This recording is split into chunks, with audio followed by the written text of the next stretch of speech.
Okay, so in the second half of this lecture, we're going to talk about emotional intelligence. In many ways, it's a very hot topic still today, even though it's been around for really the better part of 25 years. It is pretty much what it sounds like. It's the ability to perceive emotions, understand emotions, manage your emotions, and use your emotions. It's a capability, it's a competency, it's a skill that really helps us deal with sort of our specifically emotional environment. And people that are highly emotionally intelligent do all these things relatively well. So they sort of adapt to changing life circumstances, both using cognitive and emotional skills. There is essentially Salovey and Mayer constructed this theoretical framework with these what they call four branches of ability of emotional intelligence. And it's really important to sort of look at perceiving, using, understanding, and measuring emotions as these four different types of branches. But really importantly, and most obviously, the skill in perceiving emotions is necessary for the development of emotional intelligence, really for quite obvious reasons. If you can't perceive emotions, it's really hard to use, understand, or manage them. And so for that reason, they really consider the perception of emotions to be a threshold competency. So in other words, if you don't hit that threshold, it's really quite difficult for you to have any level, any high level at least, of emotional intelligence. So again, you first have to sort of perceive the emotion that's sort of being expressed. You have to be able to use that emotion, whether it be positive or negative, to sort of facilitate either thinking or problem solving. Understand how the emotions between what you're feeling and actually what you need to do to sort of facilitate the right behavioral outcomes, and obviously how you manage your emotions in sort of the best possible way. So what I find most interesting about their model is that once they talk about these sort of four branches of emotional intelligence, they also talk about the skills that people can use to actually sort of improve their emotional intelligence. Now, their emotional intelligence can be learned.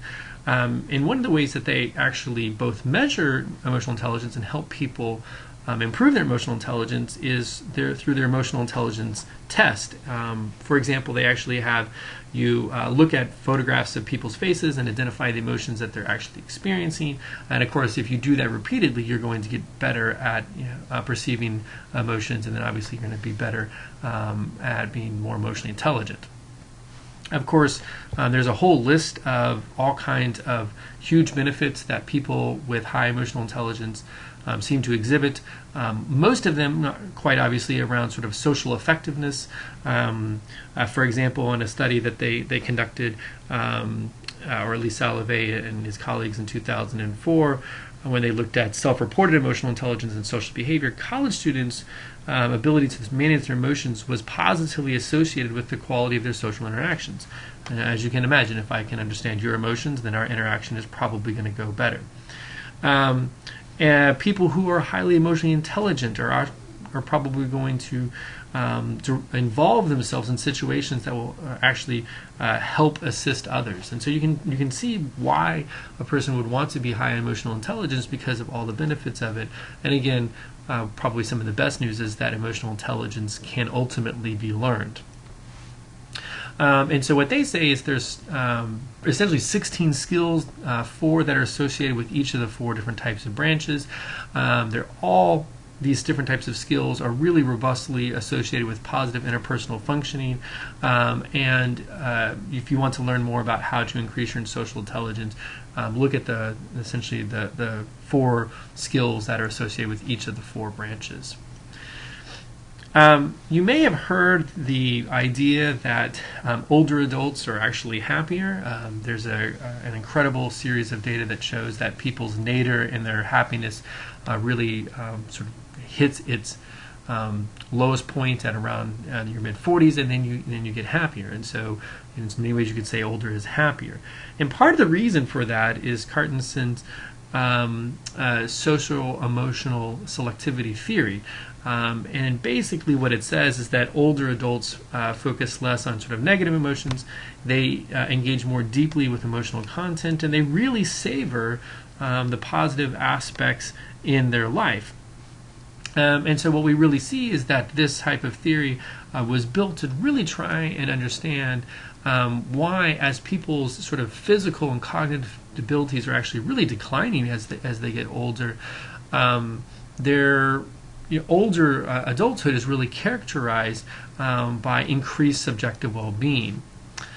So again, the socio-emotional selectivity theory basically states that as people begin to sort of see their mortality, they become more focused on how they can fulfill social and emotional goals. So we all have social and emotional goals.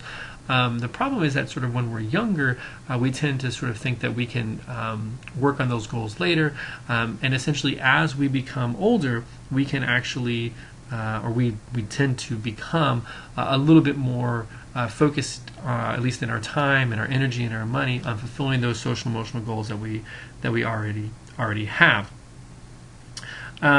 For example, one of the things that I find really interesting is that Carstensen and her colleagues actually showed that that young people, as opposed to sort of their older counterparts, really manage their emotional lives much differently. For example, younger individuals are much more likely to quickly attend to negative images, whereas older participants or older individuals, especially if you monitor what's going on in sort of their day-to-day lives, are much more likely to savor their positive events. And so what you really see is that older is happier for some really obvious reasons. Older individuals are less focused on negative emotions. They experience deeper emotional engagement. They're much better at savoring and realizing what sort of is, quote, important in the here and now. And actually, you can actually say that older individuals are actually more oriented to the here and now goals that sort of foster emotional meaning. And what we find interesting is that you can actually help younger individuals experience the same sorts of emotional well-being that older individuals tend to do a little bit more naturally by having them focus on a shorter time horizon. So if you tell individuals a little bit about their mortality, or if you have them think about how, for example, in college they're only going to be there for a few numbers of years, then younger individuals essentially start to act like older individuals. They recall more positive experiences, they savor, and again, they actually spend time working on their emotionally focused goals. All right, I'm going to end this series of lectures by talking about expressive writing. It's a fascinating sort of psychodynamic area of positive psychology.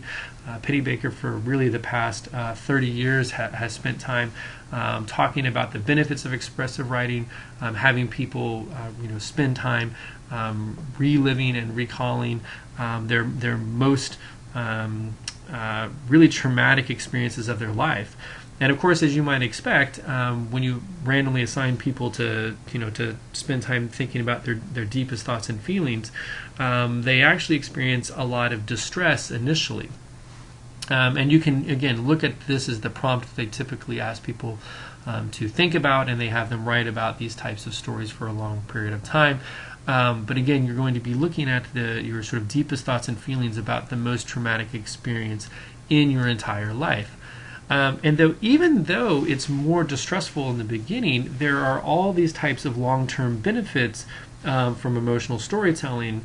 You can sort of just see this litany. So people say that they're healthier. They actually have fewer physician visits.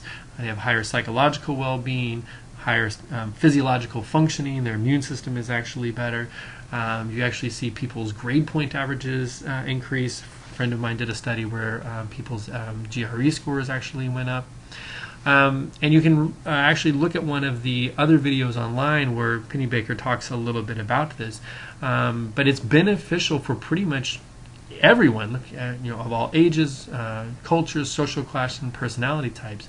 And I just want to end by talking a little bit about why this is. And the real explanation for what's going on here is that one of the major factors that's at work is that you start to do this sort of cognitive processing through this emotional storytelling. It's sort of very beneficial for those to do emotion-focused coping, but for you to recognize the types of emotions that are impacting your life.